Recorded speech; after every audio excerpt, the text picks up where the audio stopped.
So Matthew called me this morning. He said he had an issue with his ps5. What do you know? Port, HDMI port is broken. It's pushed back all the way in there. So let's take it apart and then get that fixed and have Matthew back online. So I start by removing the backs from the back, or the sides, left and right side, and then it has a couple screws, security screws on the back. And these you can just boom, pop that sucker out. Has this little sticker cover, boop, just like that. That's for the fan.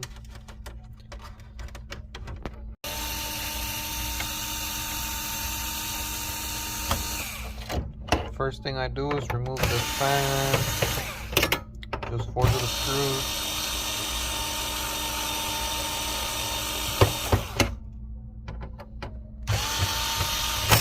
Okay, now it's time to remove that cover, and there's another metal shield, or a metal shield, 100 screws all around it. Let's take them off. 100 screws, there we go, all of them off. Shield, now we can remove the shield. And then there's another clamp right here for the CPU, and that's how I got to the motherboard. And bam, you see that? Push back all the way. Broken.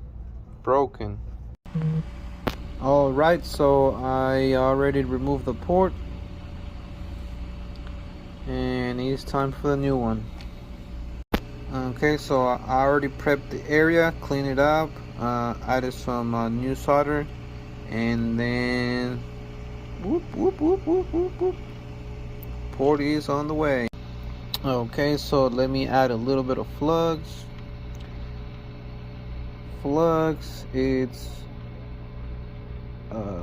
some type of liquid or some type of chemical, I guess, that helps with the solder. Tacky flux, the Amtech.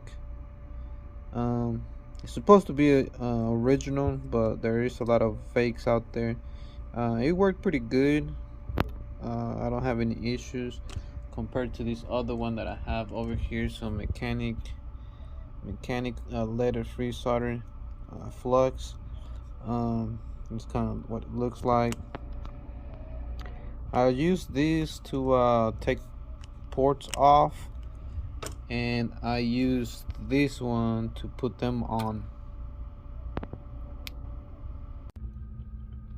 Okay, so I have the new port installed on the board. It's time to assemble and put all those 100 screws back. Okay, so I'm almost finished. I just need to put these covers and we're good to go.